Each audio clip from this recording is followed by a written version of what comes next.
Tobe was the kind of man every lady wanted, but unfortunately, he couldn't keep any. No matter how hard the women tried, none ever stayed longer than he allowed. He chose when it began, and he chose when it ended. And once Tobe said it was over, there was no going back. Cry all you want. He was popularly known as Odogu for the girls, and truly, he lived up to the title. Handsome in a way that made her stun, tall enough to command attention wherever he walked in, a killer smile that could melt anger instantly, a magnetic aura that pulled women like a charm, and his dress sense always top notch. He always looked like a walking billboard for luxury fashion. Tobe was the heartbeat of every gathering. He was the life of the party, the man who walked into a room and changed the atmosphere. He dated with speed, one today, another tomorrow. Break up in the morning, get a new admirer by evening.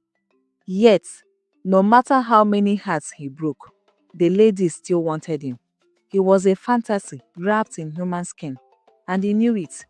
Among all the girls whose hearts Tobe shattered, Mira's heartbreak was the loudest because she truly loved him. Mira was everything most men prayed for: classy, elegant, well-mannered, hardworking, and homely in a peaceful, quietly graceful way. And to top it off, she was a working class lady. She worked in a reputable company in Victoria Island and treated Tobe with a devotion most husbands would envy. But to Tobe, she was too exposed, too independent, and too city. He believed that village wives were the real wife material.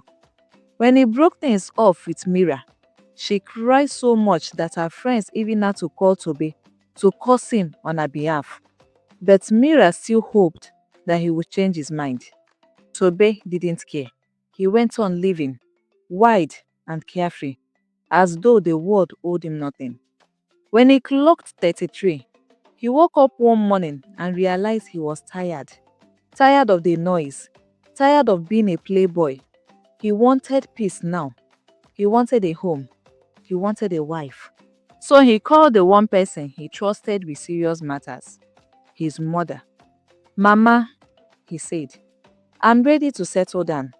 Please find me a good woman, a homely one. I don't want these city girls. They won't make a good wife." His mother was very happy. She already had someone in mind. Her name was Chinwe, a calm, soft-spoken, beautiful girl from their village, known for her innocence and humble character. She was everything Tobe felt he needed to cleanse the Lagos life out of his system. Tobe had just one video call with her and knew immediately that she was the one. She looked pure, almost angelic. He didn't delay. By the end of the month, he was in the village for their introduction. By the next 2 months, they were married. Tobe would brag to his friends that he married a tear robber, a very homely girl. He would sit back with a proud smile, sipping his drink as he said, "My guys, I get sense personal. I pick better wife. Tear robber, correct homely girl, not all these loose city girls." And his friends would hail him, "Odogu, you sabi choose. Chairman, you don't win oh. Tobe, you made the best decision." Their praises fueled his pride. But one person never joined the chorus: Joshua. Joshua would simply fold his arms and shake his head slowly. "Tobe, take it easy. No dey brag too early. Marriage no be child's play." But Tobe always waved him off. "Joshua, abeg leave that thing. My wife is different. She no get wahala. She's not all these city girls." The first few months were beautiful, almost perfect. Their home was peaceful, warm, and everything a family was meant to be. Chinwe woke up before dawn, humming softly as she cooked. She served Tobe with both hands, knelt slightly the way her mother taught her, and never complained about anything. She cleaned the house until it sparkled, washed his clothes with care, and made sure his meals were always ready before he even thought of asking. She treated Tobe like royalty. And Tobe in return adored her.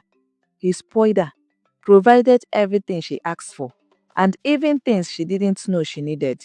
He was proud to call her his wife.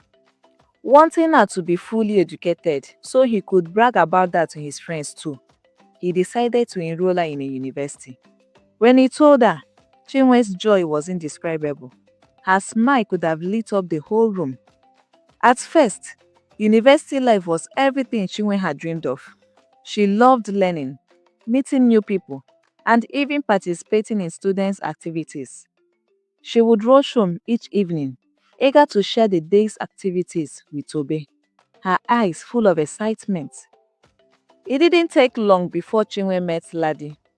Laddie was one of the biggest girls on campus, the kind every girl admired and every boy wanted a chance with. She was bold, beautiful, and carried herself like she owned every hallway she walked through.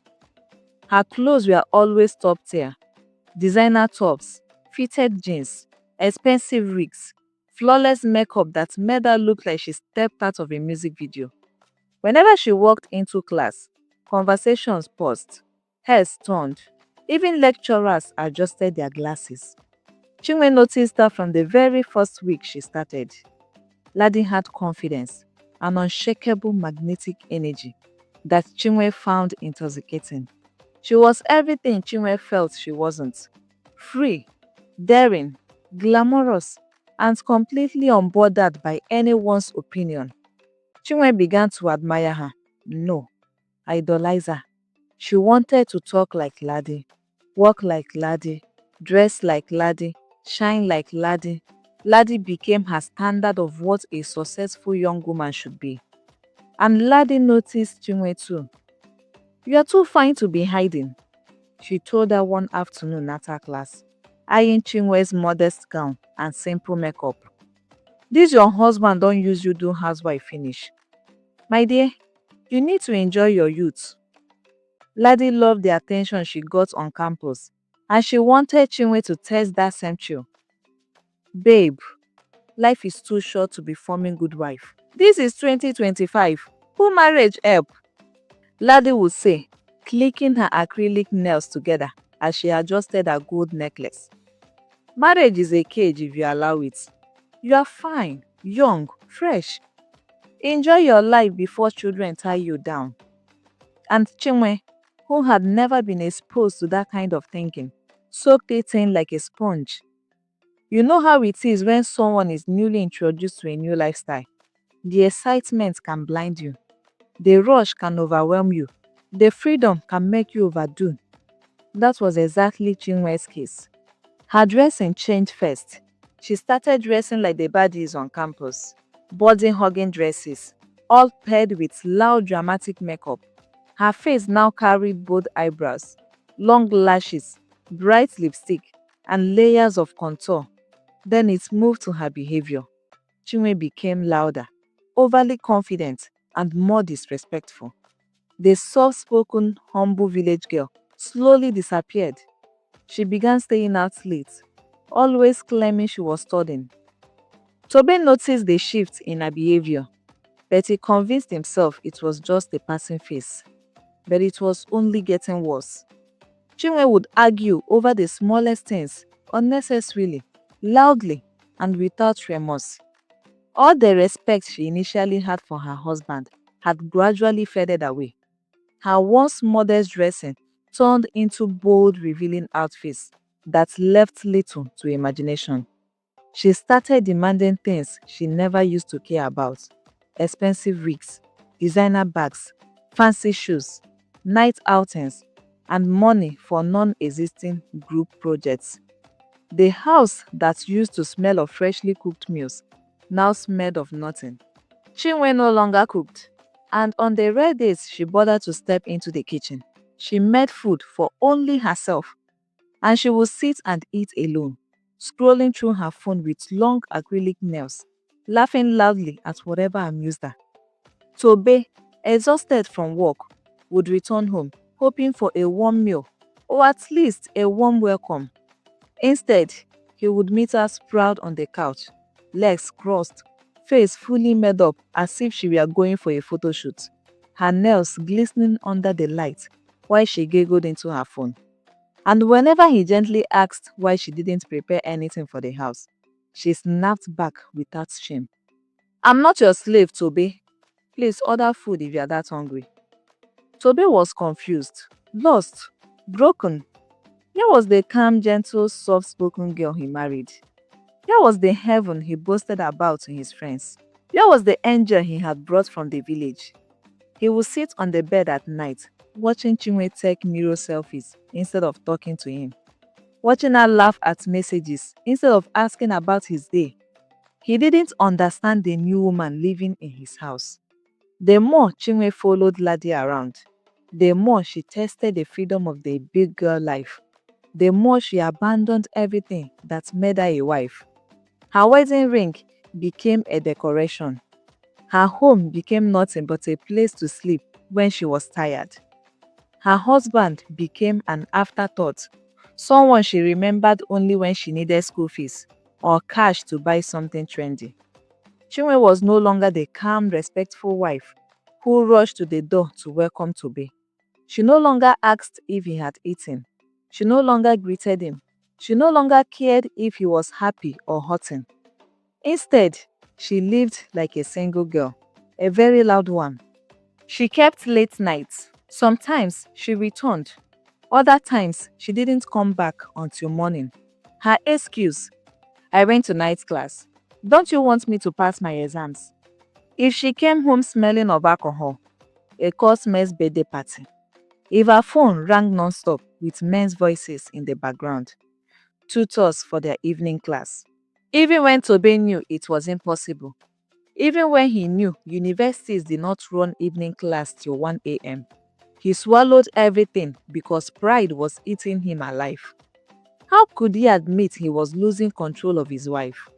How could he tell his friends that the tear rubber he bragged about was becoming a menace? How could he confess he couldn't handle the same type of lifestyle he used to chase in the city? So Tobe endured, quietly, painfully, but inside he was breaking. Joshua's heart broke for him. He knew the truth. He also knew Tobe wasn't ready to accept it. Meanwhile, Chinwe was still living life like a bird released from a cage. She hopped from one outing to another, from lounges to clubs, from girls' gathering to ladies' expensive hangouts, from laughter to selfies, to late night rides with boys who shouldn't know a married woman's name. She was everywhere except in her marriage.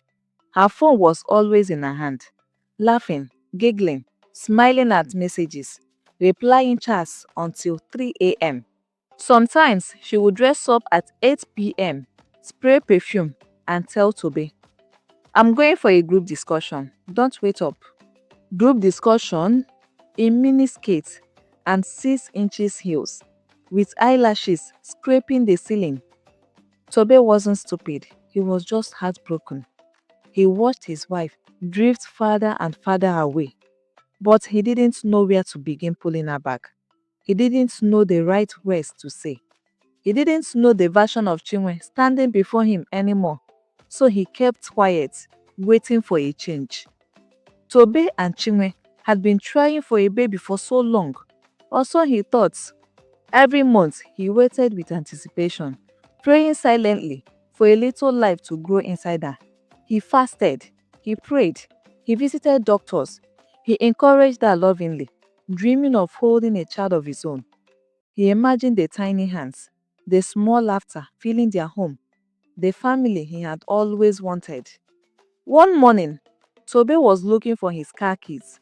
He couldn't find them, so he decided to check Chinwe's bag.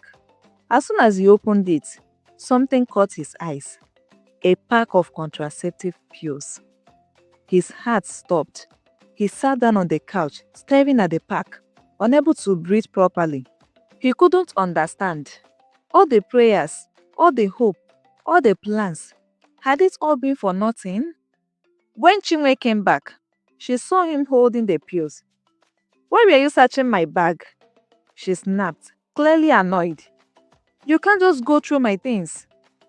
Tobe's voice trembled. Chinwe, what is this? She looked at him, annoyed, like he was overreacting. Tobe, I married you out of ignorance. I'm too young to start having children. I don't want anything spoiling my figure. Please, I'm not ready for that responsibility. Tobe felt like the world had stopped. So, all this time, you've been preventing it? Yes, she replied, calm and unapologetic. Is it by force to have children? I'm not ready.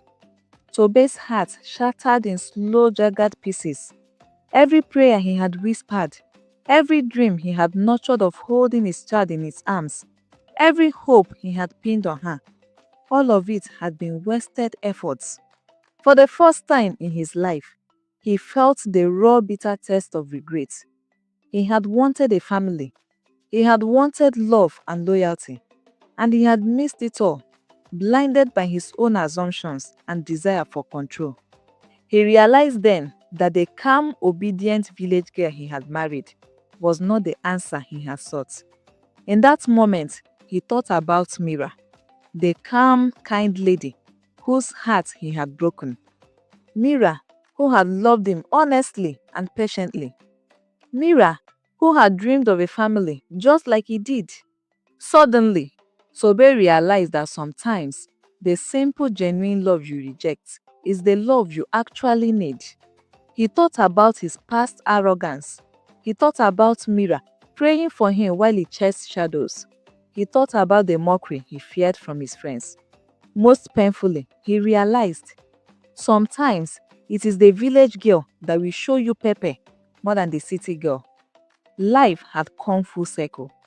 The man who mocked city girls was now being troubled by the same village wife he bragged about. He faced the painful truth. He lost the one woman who would have built a peaceful home with him, Mira. But life didn't care. It was already too late.